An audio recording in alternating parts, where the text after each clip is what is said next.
A paz, amados, tudo bem com vocês? Vamos hoje estar discorrendo em Gênesis 37. Vamos falar um pouquinho aí da história de José, que mais tarde viria a ser governador no Egito, um homem poderoso.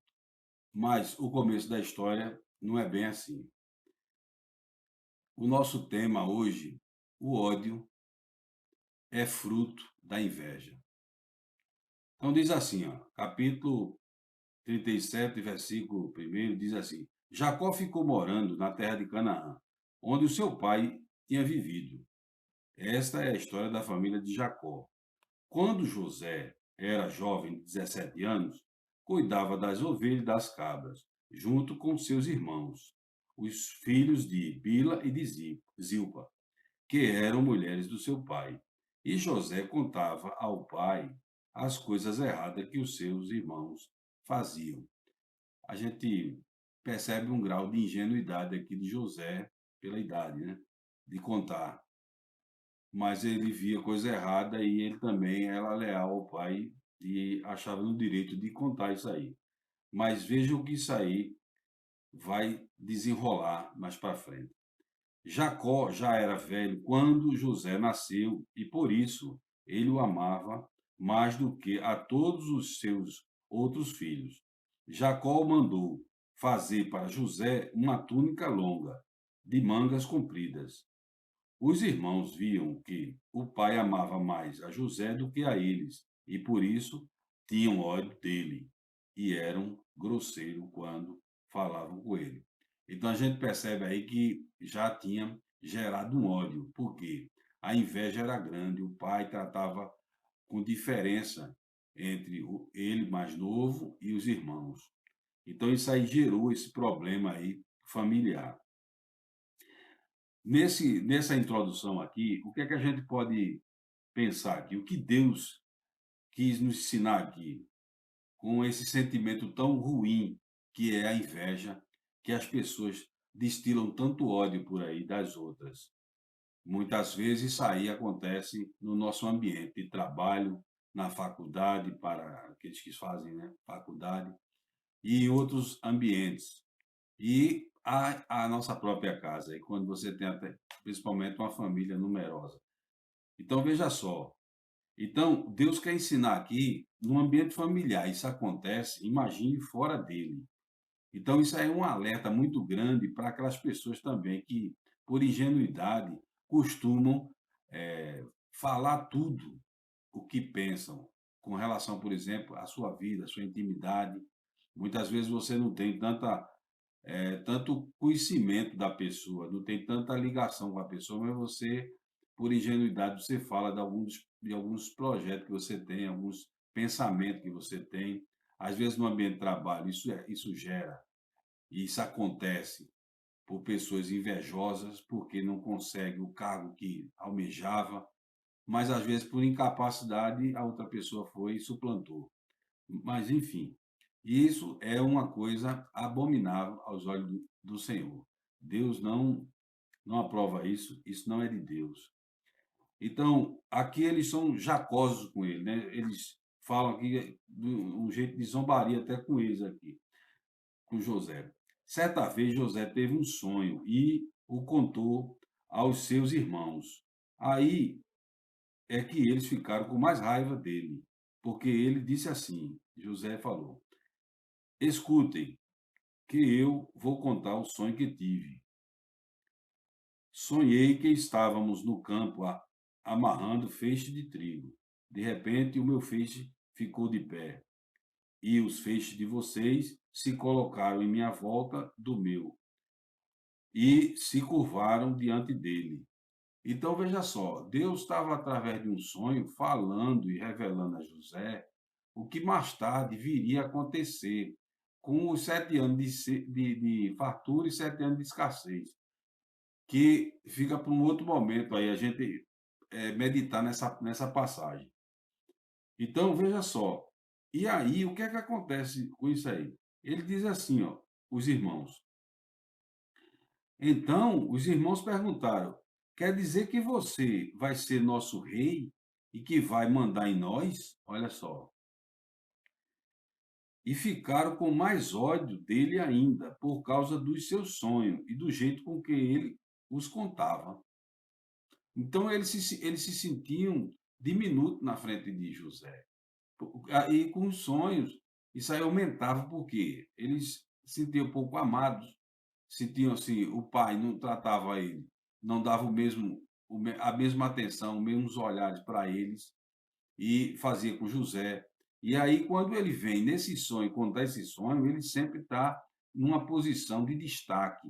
E os outros aparecem como se fosse de inferioridade. Eles traduzem o sonho dessa forma.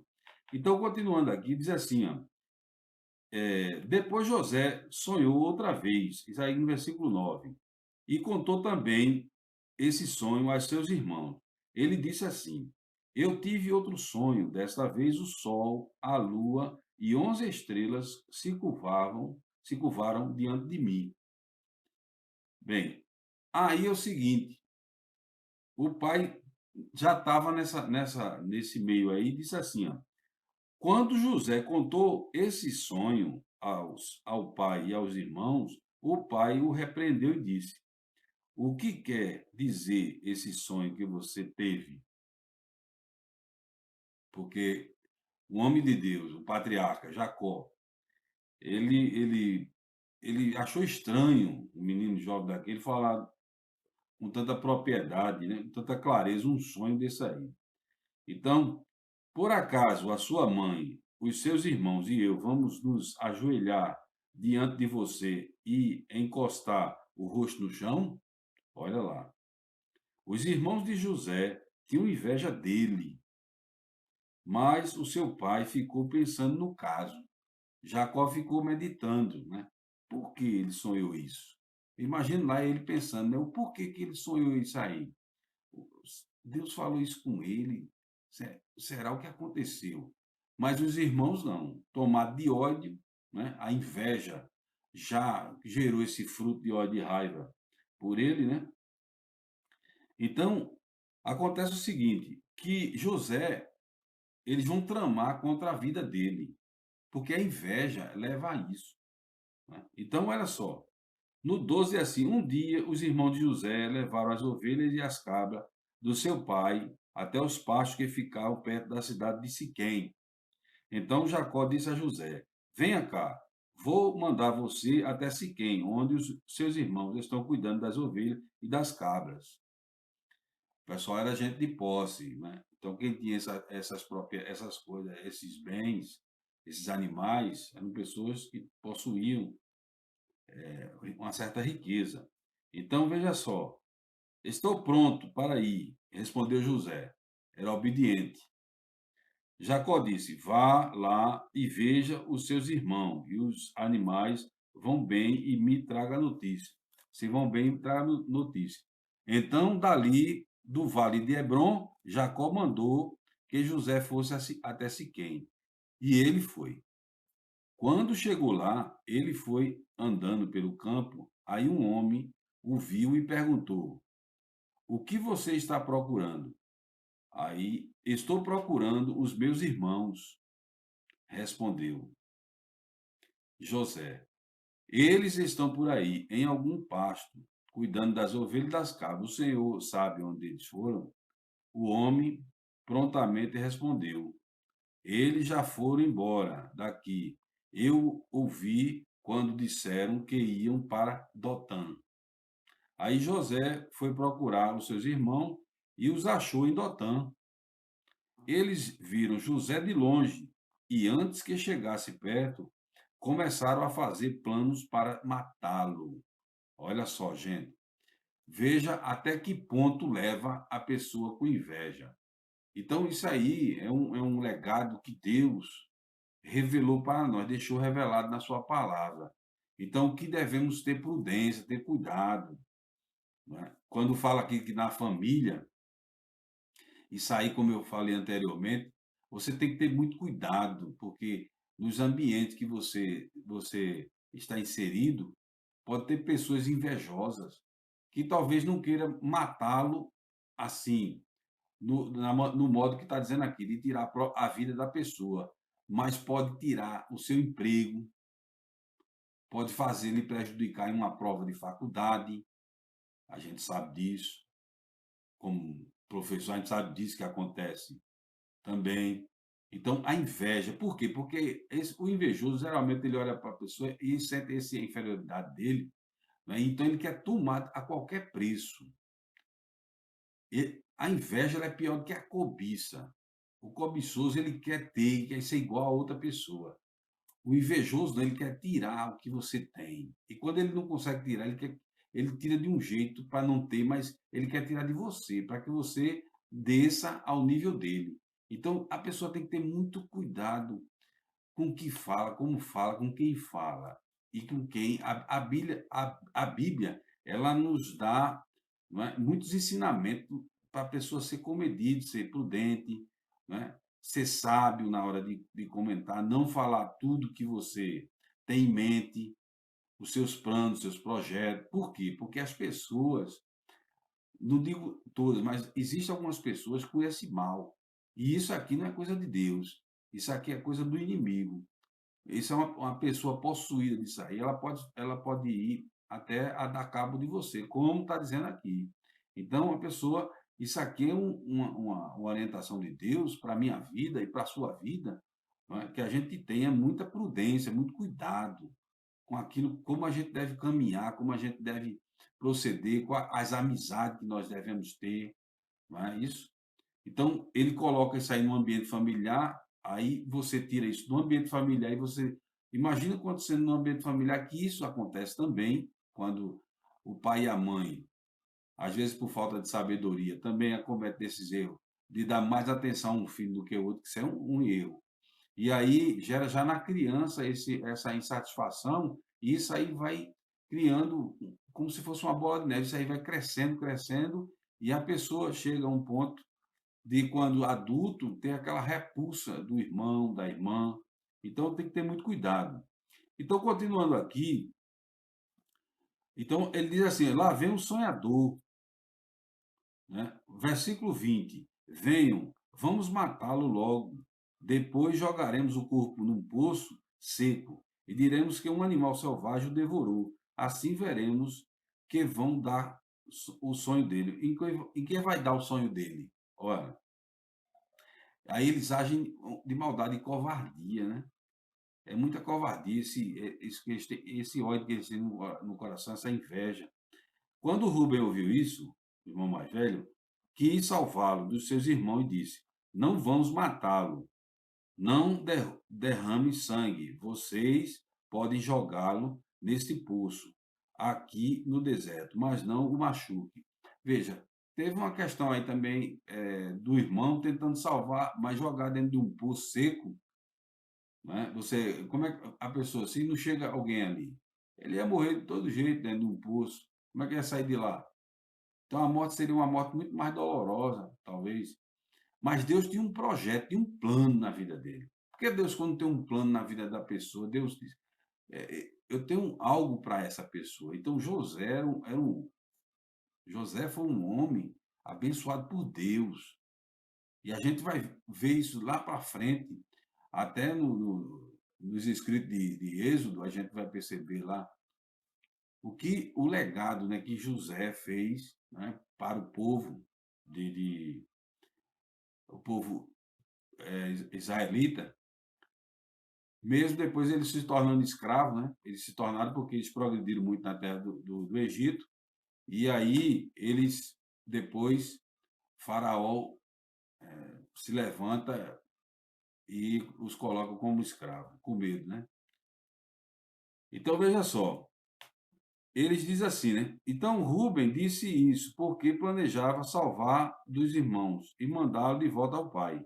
Quando José ficou no lugar onde os seus irmãos estavam, eles arrancaram ele da túnica longa, as mangas compridas que eles estavam vestindo, que ele estava vestindo. Depois o pegaram e o jogaram no poço, que estava vazio e seco. E sentaram para comer. De repente viram que ia passando uma caravana de ismaelita que vinha de Gileade. e ia para o Egito, e os seus camelos estavam carregados de perfume e de especiarias. Aí veja a sacada agora. O que vai acontecer nesse enredo? Olha só, um dos irmãos diz assim, ó, aí Judá disse aos irmãos, o que vamos ganhar se matarmos o nosso irmão e depois escondermos a sua morte? Em vez de o matar, vamos vendê-lo aos ismaelitas, afinal de contas, ele é nosso irmão, é do nosso sangue. Olha só, vê, ele é do nosso sangue, não vamos matá-lo, mas vamos trocar pelo quê? Vamos vendê-lo como escravo. Ia lá para uma terra estranha, um jovem ainda com essa idade, ia para lá trabalhar como escravo, ia ser escravizado. Veja o grau de maldade dele. Então, até para tentar, às vezes, desculpar a si próprio. Então, isso aí acontece muito, as pessoas fazem esse tipo de situação, causam mal, dano à pessoa, e às vezes até para aliviar a própria causa, né? O que ela causou de errado, elas tentam criar uma outra situação. Mas você vê o grau de deslealdade desses irmãos de José. Então, negociaram, né? Então, alguns negociaram com os midianitas, passaram por ali, e os irmãos de José o tiraram do poço e o venderam aos ismaelitas por 20 barras de prata. E os ismaelitas levaram José para o Egito. Veja, aí começa a trajetória de José. José é levado para o Egito. José, lá no Egito, cai na graça de Faraó. José, tempos depois, ele passa por bastante dificuldade, mas tempos depois ele vem a se tornar o governador do Egito, a segunda pessoa mais importante do Império Egípcio, e aí chega justamente o que havia comentado aqui no sonho. Ele salva não só sua família, mas também todos os povos na redondeza e inclusive o povo de Canaã. Quando ele quando acontece lá a escassez de 7 anos. Então, eles lá na frente eles vão ser salvos, veja só, por causa de José, o qual eles queriam tirar a vida. Venderam ele como escravo. Mas José tinha um coração tão bondoso que mais na frente da palavra diz aí que o coração de José era tão bondoso que ele perdoou. Então, a gente também tem que ter esse coração quebrantado para perdoar, liberar perdão para as pessoas que às vezes fizeram mal com a gente. A gente não deve pagar com a mesma moeda. A palavra de Deus é contrária a isso. Então a gente às vezes sofre uma injustiça de uma pessoa como essa, uma pessoa invejosa, ou várias pessoas compactuando contra você, contra a sua vida, contra o seu trabalho, contra os seus projetos, e você às vezes perde uma oportunidade, alguma coisa, mas Deus tem um propósito, um projeto na sua vida. Às vezes não era aquilo, e Deus deixa acontecer como deixou com com José, para que ele não ficasse lá na terra de Canaã. E aí ele foi para o Egito. E quando chegou essa situação, José, com a sua inteligência, sabedoria de Deus, ele como governador, ele arquitetou toda uma estrutura de logística, de estocagem, de alimento, que matou a fome de milhões de pessoas, inclusive o povo de Canaã e a sua família que foram para lá e permaneceram no Egito. Então veja só, o que Deus fez na vida de José, o que Deus fez na vida dele, o que Deus ainda pode fazer na minha vida, na sua vida. Você que está vendo esse vídeo aí, Deus tem um projeto, tem um plano. Agora você tem que pedir a Deus sabedoria, direção, entendimento, discernimento, para que você caminhe um caminho bom, no caminho saudável. Vai ter percalço, vai ter dificuldade, mas Deus está contigo, como esteve com José aqui, e no final vai te dar a vitória. Afaste do homem mau, afaste das pessoas que querem ver seu mal.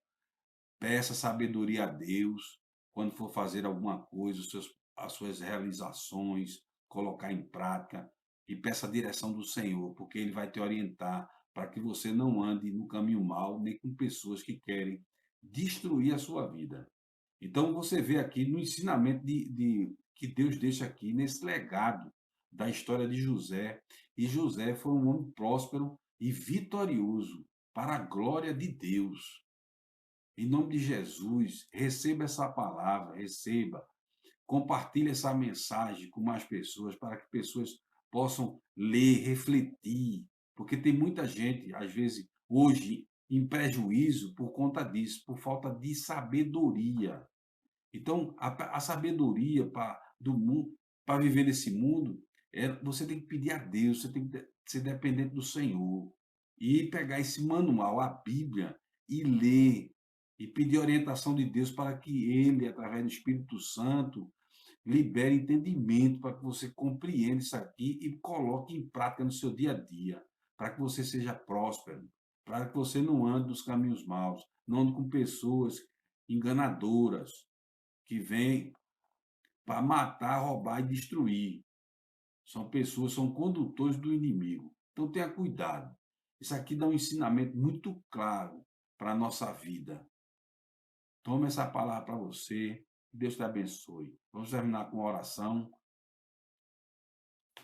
Pai, em o nome de Jesus, nós te louvamos, ó Deus, nós te agradecemos, Senhor Deus, por esse momento. E agradecemos, ó Deus, por essa passagem maravilhosa, Senhor. Pela história, Deus, de José, que nos ensina, meu Deus.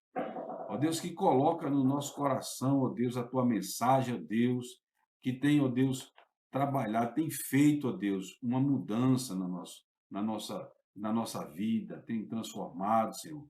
E essa pessoa que está vendo aí do outro lado, assistindo, ouvindo o vídeo, que ela possa, ó Deus, absorver essa mensagem e que faça um diferencial na vida dela. Dá sabedoria, entendimento, discernimento. Ó Deus, faz prosperar a sua casa, a sua família. Ó Deus, em o nome de Jesus, nós te agradecemos por esse momento, Senhor. Que Deus nos abençoe.